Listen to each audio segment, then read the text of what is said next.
Hey guys, Shocky here, bringing you guys a new video, and this is going to be me using Gimmick puppets. Yes, Gimmick puppets. Very interesting archetype. One of my favorite of all time in Yu-Gi-Oh! Already, and I just started playing again. So I know there's a million archetypes now. So I'm gonna try to go through a lot of them and do some. You saw me with Ghost Trick. I did some normal stuff. I got this. I got a couple of other decks that I'll probably do videos for coming up soon. But as you can see, I am using a Gimmick Puppet. I would say pretty standard deck, though I did change a few cards, and I'm going to continue to change a few cards until it feels about right. I actually ordered this whole deck minus like 5 cards, one being Regeki, one being Big Eye, then there's two of the other guys, so I guess 4 cards. 4 cards out of this whole deck I ordered for $50 online. The whole thing, $50. So it's really cheap, and I got pretty good rarities on them too. Like all the Gimmick puppets are like secret rare, and Machina Force is ultra. Jinzo I got an ultra. I think Egghead is super. But other than that, I got like pretty good rarities on them, and so I didn't get like the cheapest versions either of some of the cards. But you could definitely make this deck for real cheap, and I think it's really, really good, as you're gonna see in the next video. Of course, it's not against a tier 1 deck, but I am gonna be facing Nick. We did a few matches, but I'm gonna show you guys the best one. That way, the video is not too long. But anyways, let's get going with the deck. So we have Gimmick Puppet Shadow Feeler, who is the human centipede. As you can see there, I see one body. I'm not sure what that is, but it has hands, so second body. Third body, so this is like Human Centipede 3, where they take a torso and then 2 people's heads, and then they just like fuse them together, and then this guy has to like eat, and then like, I don't even know what this is for, but I mean, I like it. I don't understand what I'm seeing, but I like it.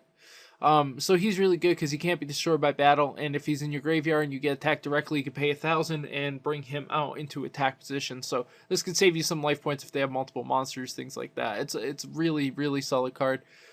And then we have Gimmick Puppet Magnet Doll, who can be special summoned from your hand if you control a Gimmick Puppet. So he's really good. Turn 1, it allows you to go with something like, Egghead, or you can go with, Gear Changer, and then special summon him, and then you can automatically XYZ just right out of the get-go. So really, really strong card. He's going to be your #1 played card more often than not, especially early game. Later game, he's not really that much value, but if you go second, he is definitely value, because they also have to have a monster. And then we have Gear Spring Spear. I know it's his Clockwork Shigami, and that's only because that's the Japanese name for it. He can't be normal summoned he cannot be normal summoned or set, and he has to be special summoned only if you have all machines in your graveyard.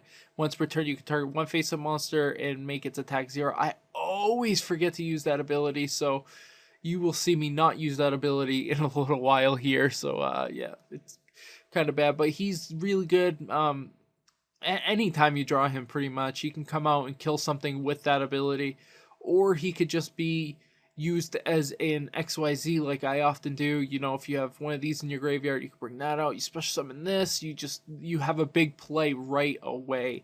And if he is stuck in your hand, you have a Machina Fortress, you can just throw him away, because he's useless if you don't have the cards to be able to use him properly. And then we have the #1 card in the deck, which is the Gimmick Puppet Dreary Doll. I love this art. I don't really like the US art where she's in like a gift box. It's kind of stupid. It doesn't really make sense. But if she's in your graveyard, you can banish another Gimmick Puppet, special summon it. You can only use it once per turn, and it can only be used in XYZ summons of Gimmick Puppet monsters. So very straightforward, but a very, very, very powerful card. I think this can also be a useful card in something like gadgets. I mean, I don't see why it wouldn't be. Same with Clockwork, or should say Gear Spring. But we got Machina Fortress because almost all the cards that we're running, this whole top row here, are actually level 8s. So you could ditch any one of these, get him out. You could ditch another Machina Fortress, get him out. So there's just a lot of ways to be able to get Machina Fortress out. That's 25 attack that you're going to have on the field with a pretty good ability. So definitely worth having in the deck, even if you don't have the full engine in the deck, because this is a rank up deck. but at the same time, it's good to have options. Then we have Jinzo, because Jinzo is just really, really strong. Like I said, you can bring this back from the graveyard. Let's say you have this crappy guy and her in the graveyard. You can just ditch him because he's not useful at all after he goes to the graveyard. You're never going to... Well, I guess he is. He's not useful when he's in the graveyard. So let's say you have him in the graveyard. You can always bring him back.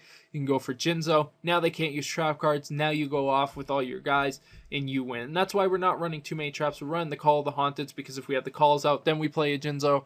We're able to keep whatever. That's not such a big deal, but unless we bring back Machina Fortress, something like that, or Jinzo himself.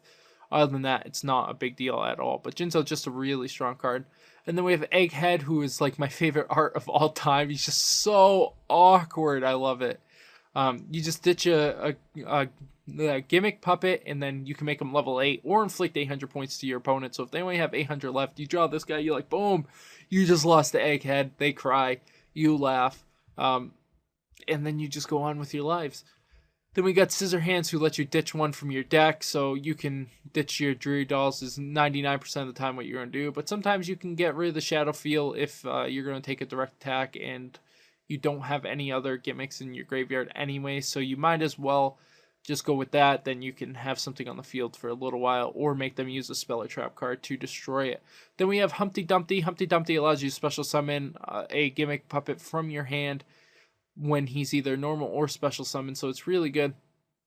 You can use him, get out something like Scissor Hands or Egghead from your hand, or you could play one of the bigger guys from your hand also. Just allows you to go off and do a ton of things. And then Gear Changer is just going to be that little tech card that you're going to need just in case you get stuck with one of these in your graveyard and you can't draw any of these. So you just and you have top deck this, then you could just throw this out there. You can change it to level 8, and then you can XY like that. Okay, so we're going to be running pretty much a lot of draw power. First of all, we're going to have a Lure of Darkness, which most of the guys are dark. All the Gimmick puppets are dark, so that's just going to give us an option. He's dark, so late game you can probably use it on him. Humpty Dumpty is not that great late game. Scissor Arm's not that great late game. Regeki, just go and destroy. This is, like I said, one of the only cards I didn't order, and that's only because it's like $15, and I didn't want to spend more than $50, so I just got Dark Hole instead.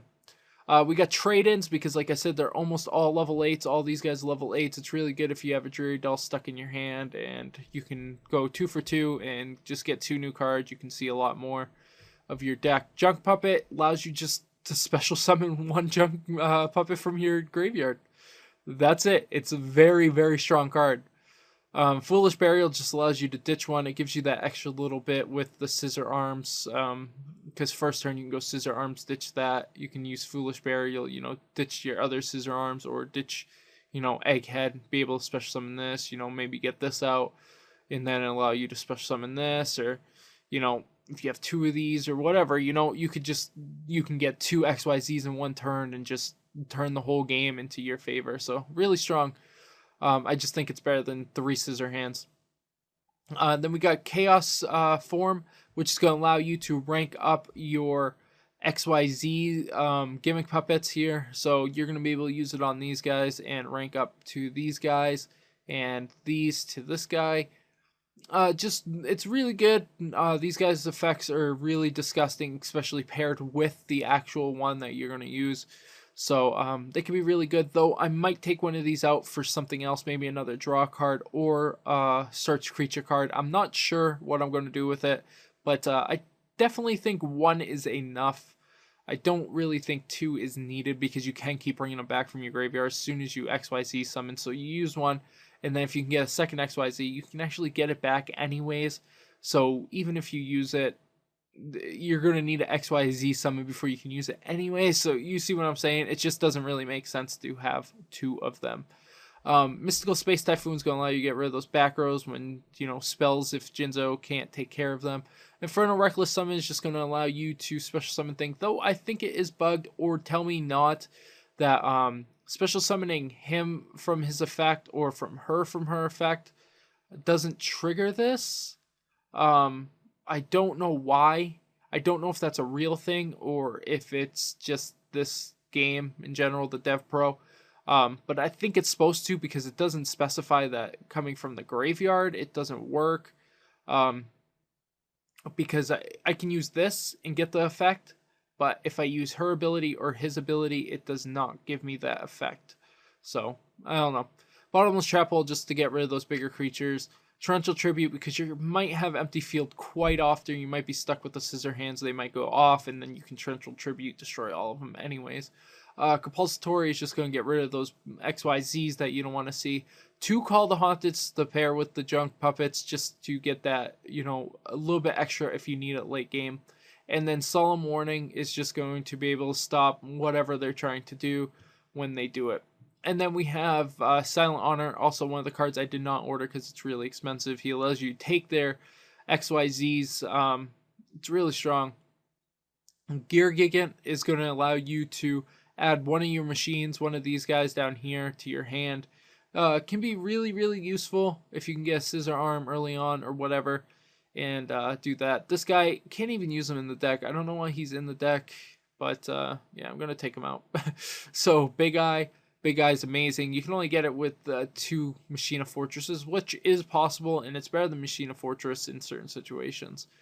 Then we have Gimmick Puppet, Gear Grinder. He could destroy special summoned monsters, and if it's XYZ, he gets to inflict damage. This is probably one of the best XYZs I know of, especially for an 8.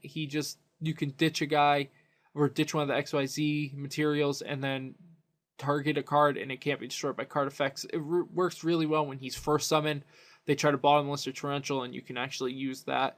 Or you can summon him, use your own torrential tribute, and then use that effect. It's really, really strong. It's one of the reasons why I didn't care if I got Dark Hole, because if I go for this guy, then it doesn't matter if I use Dark Hole, because I could just negate his own ability from that. And then we have Gimmick Puppet of Strings. It puts string counters on and destroys them during your opponent's next end phase. 3,000 attack. I mean, you can't really beat that anyways. It's just really strong, especially paired with its counterpart, which when it comes into play destroys all monsters on the field with string counters. Destroy monsters. If you destroy effect monster with this, you get to draw 1 card, and then inflict damage to your opponent equal to the highest attack among those destroyed monsters. Your choice if tied, which doesn't really make sense, because if 2 monsters are tied with attack, then there's no choice to be made. But yeah, so that's what that goes into. And if you have the Gear Grinder, you can actually go into the Hunter, which allows you to target one card your opponent controls, destroy that card. If you do, and it was a monster, inflict damage to your opponent equal to its original attack. So it's really strong, especially paired with their counterparts. So you can destroy 2 monsters, destroy XYZ and a monster, do extra damage, attack directly for 2,500. So it's just really strong. Same with this. You can destroy all their monsters, and then you can attack for 3,300. So a lot of things you can do there. Then we have Sun Dragon. Once per turn, you contribute any number of monsters from your hand or side of the field and then destroy equal number. It's just good to go for it at the end. We got Leo. You're probably not going to go for Leo because he does require 3, but if you do go for Leo, you're often going to go for this guy just because he has 3,500 attack, can't be destroyed by card effects.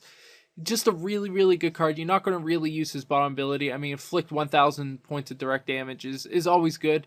And if he doesn't have any XYZs and your opponent has 2,000 life, you win. So he's really solid, but you're often just going to want to go out for these because they're just as good and easier to get out. So yeah, that's my deck, and I hope you guys enjoy this match coming up. Make sure you watch to the end. It's very, very interesting match. And I'll talk about that when we're going through it. All right, here we go.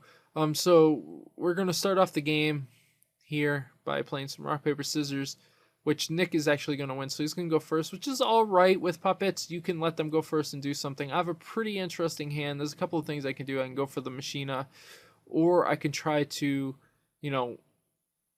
wait until I get something else. Because if I go with the Machina, then I could throw out the other guy, but that doesn't really help me at the same time. So I'm not really sure what I want to do with this hand at the moment. Machina Force was actually 8 stars. It'd be good. But he's playing Koa'ki Meiru, however you say it, the Iron Core guys.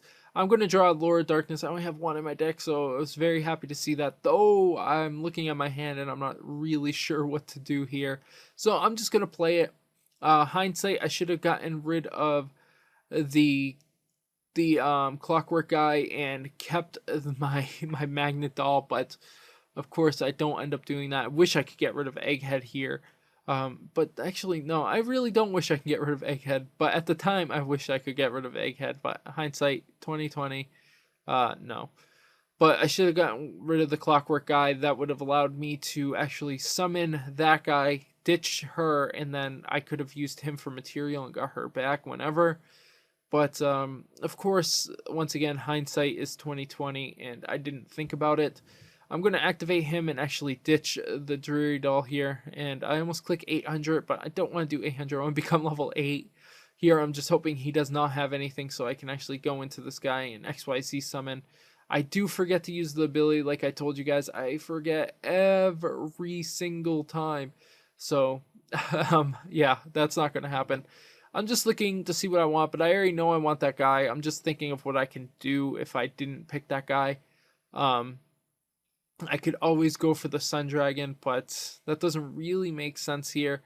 Just the avoidance of spell and trap cards is definitely what I need at this point, because he did set 3 in the first turn. So yep, that's it. That's exactly what I'm going to end up doing.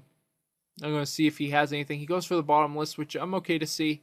I'm like, yeah, definitely going to chain to that. I'm going to drop off the Egghead so I can special summon if need be, though I already messed up because I could have had that other guy in the graveyard already, and I wouldn't have the stupid Clockwork, and I could have special summoned twice. But not a huge deal. So I'm just waiting to see if he wants to chain something else. Maybe he has something, maybe he doesn't. But yeah, he ends up having the Torrential Tribute, which is a good move because it's going to stop me from, getting it from the chain. That green circle means I can special summon my chick. I'm just going to set one of these because I have 2. I don't need to. Like I said, I'm going to be taking one out. I'm just going to view my graveyard, and that's when I was like, oh, I should have not thrown him away, and I should have threw the other guy away with the lure, but it was too late for that anyways. He's going to play out this rat guy that gets level 4 monsters from your graveyard back. Of course, he's only down to 1 card on the field, 1 card in his hand. I'm down to 1 card on the field, 2 cards in my hand. Though we all know here I don't have anything, and now he's way ahead just having that card. So I'm going to be able to draw the junk return card, which is pretty good. But in this situation, it is not the best. If I would have gotten rid of that guy that's out there, I could have returned him, I could have returned her, and then I could have synced up and did something. But of course, I didn't. So I'm going to get Egghead here. Nothing else to really get. I can't get the chick because she doesn't do anything, and I figure Egghead dies, then Egghead dies. It's not a huge deal anyways. So I'm just going to attack and try to suicide with this thing so he doesn't have it anymore. But he actually has the card that makes me lose 800. So once again, if I could have XYZ there, I would have been so far ahead that it wouldn't even have been funny. But now we got to play with the cards dealt. He's going to set a card. He's actually going to attack me for another 16. I'm getting pretty low on life here. I'm going to draw another useless card. Trade-in is doing nothing right now. I can get that chick back, but there's no reason to get her. So I am just going to have to end my turn, of course, with 2 level ups. If those were something else, it would have been really good, or rank up, not level. So he's just going to attack for another 16. He's holstering cards in his hand. I imagine he's going to have something in his hands, but he's scared of my face down. He's scared of a Torrential Tribute, or he's scared of a Bottomless Trap Hole. So I'm actually going to draw the Compulsory Evacuation Device, which is not really the card I want to see. But it's the card I'm going to get, so I got to use it.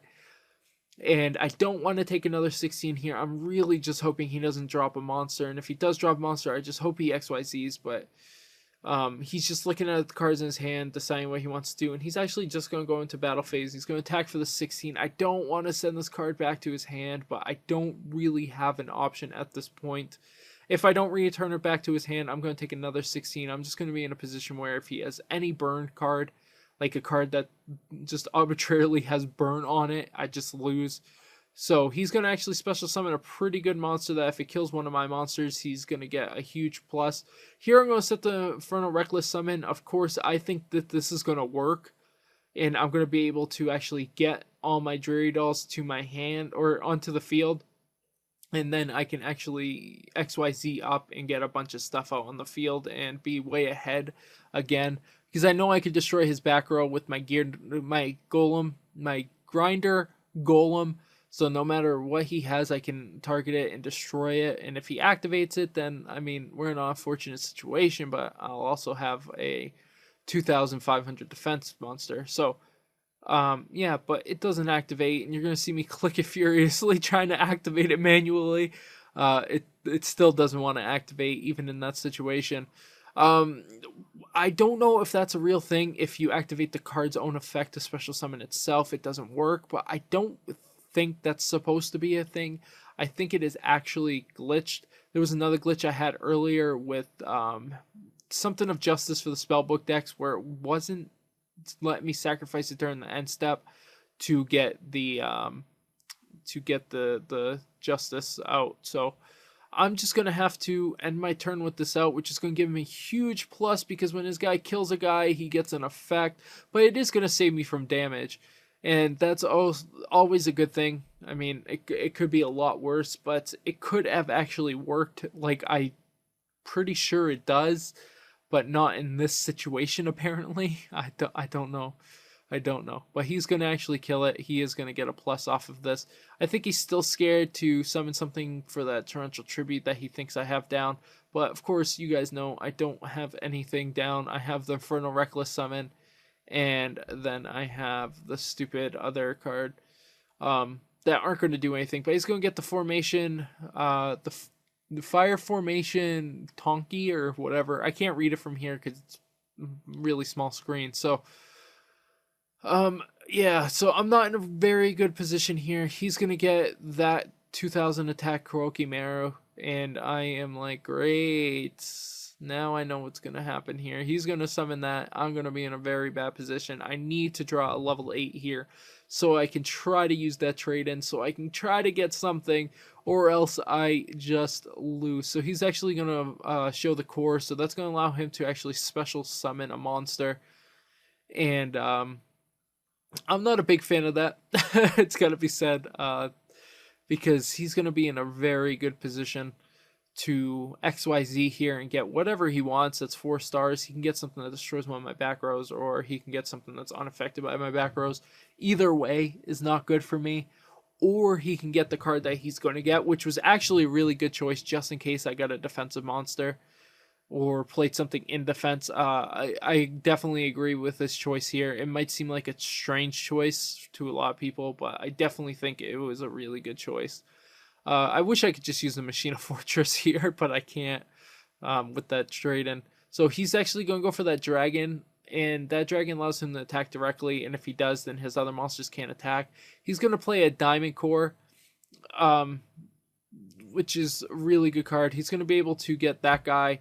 Of course, he already normal summoned this turn, so he's not going to be able to normal summon, but he's going to definitely hold that in his hand and be in a very good place going into his next turn. He's going to have to ditch the core for the other guy. And I get a level 8, and of course it's a Dreary, so I'm like, okay, I am pumped. I know Infernal Reckless Summon won't work, but we have to go for this ditch and hope we get something. And we get the Junk Puppet, which is going to allow us to actually special summon one of these junk cards from our graveyard, or one of these puppet cards from our graveyard. So we're going to be able to get one of the Drearies, and I am just crossing my fingers as I play this card out slowly that it will work with Infernal Reckless Summon, because we all know it didn't work when I used her ability to special summon her, even though it does not have that against it. I am going to recard rulings for it right after this video. I should have did it before the video, but I didn't. So I know he's going to get the 2000 attackers out. I'm okay with that, seeing as how I can actually do a lot this turn, if that is not something to stop me.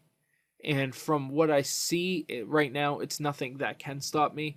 So I am just going to go out and try to do as much damage as I can this turn and hope he doesn't have anything in his hand. Set that Call the Haunted just in case he uses Regeki or something. I can get back one of those XYZs. So he's going to get 3 of those guys. I'm going to special summon a Gear Grinder, of course, because it's Gear Grinder, and he's going to allow me to actually kill his XYZ and do 2,000 damage to him directly without having to actually do anything.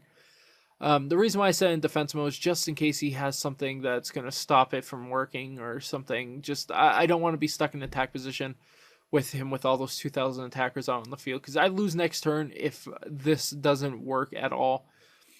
So I'm just waiting to see what he's going to do. I'm actually just going to activate his effect. I'm going to ditch this, and I am going to target that. And the reason why he Book-a-Mooned his own guy, because he wanted to save his own guy so he could attack directly next turn and win the game if I can't kill all his guys. I know I'm prematurely saying it before the Book-a-Moon, and the reason why he didn't Book-a-Moon my guy is because his guys can't actually kill my guy, so there's no advantage to actually Book-a-Mooning my guy. He didn't have anything in his hand that could deal with the 25 defense, so he just had to go for the best play and try to see if that would stop him from being destroyed. But now I have him out. I have this chick in my graveyard, but I need one more in my graveyard for me to be able to special summon her again. So I am actually going to use the Chaos, and I am going to get the upgraded Golem, and that's going to allow me to destroy one more of his cards and do more direct damage to him, which is going to be very, very nice. So I almost dished the wrong card there. It actually didn't matter because they're both Gimmick puppets, so I could have got rid of either one. I'm just reading that card, seeing what he does. But, of course, I'm going to destroy his monster, and I'm going to do 2,000 damage. I'm going to special summon my Dreary Doll back onto the field so I can XYZ once again and get the Puppet Master of Strings and, or Gimmick Puppet of Strings, I should say. And it asks me if I want to bring back the Chaos thing, and I had to read it because I was like, okay, does this stop me from attacking? Because if this stops me from attacking, I don't want it. At this point, I'm like, wait, can I actually win this turn? And of course, I can win this turn. I just have to put on these string tokens, and I have to level her up. And when I level her up, it is going to destroy all the monsters on the field. It is going to do the highest value to him, direct damage from the monster on the field. He's going to take 3,000. I'm going to be able to attack, and I'm going to win the game. So I hope you guys enjoyed this battle. If you did, make sure you guys rate, subscribe, comment. I'll see you guys later.